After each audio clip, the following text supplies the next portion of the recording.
નમસ્કાર મિત્રો, સવારે શંખ કેમ વગાડવામાં આવે છે?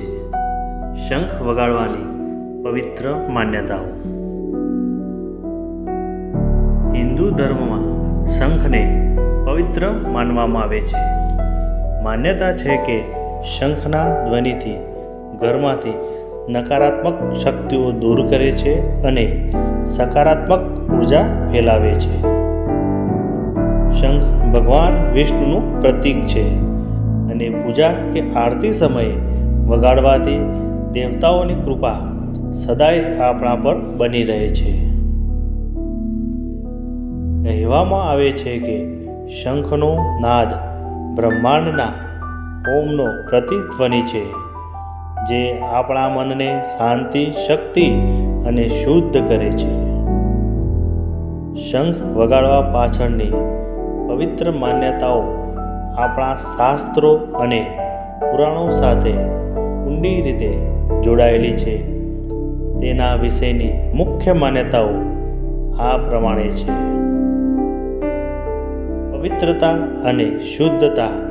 માન્યતા છે કે શંખનો અવાજ ઘરના વાતાવરણને પવિત્ર અને શુદ્ધ બનાવે છે, નકારાત્મક શક્તિઓ દૂર કરી સકારાત્મક ઉર્જા ફેલાવો કરે છે.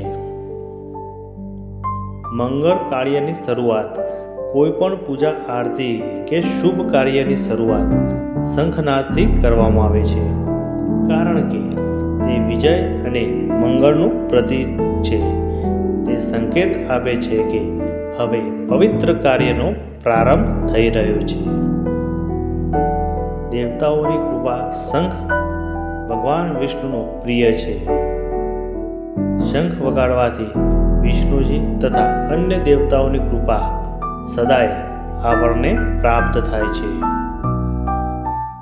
શુભ શરૂઆત. સવારે અથવા પૂજા સમયે શંખ વગાડવાથી શુભતા અને સમૃદ્ધિ આવે છે.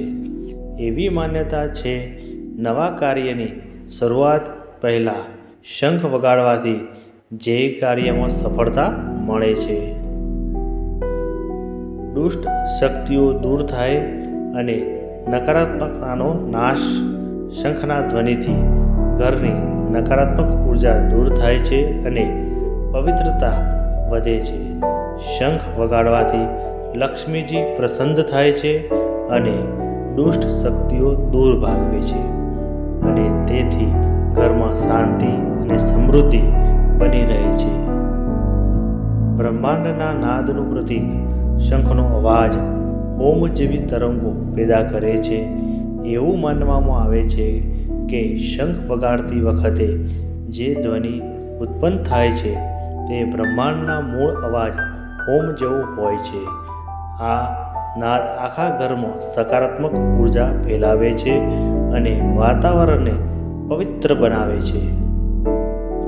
મિત્રો, આ વિડીયો ગમ્યો હોય અને આવા જ વિડીયો જોવા માટે અમારી આ ચેનલને સબસ્ક્રાઈબ જરૂર કરજો. આભાર. ધન્યવાદ.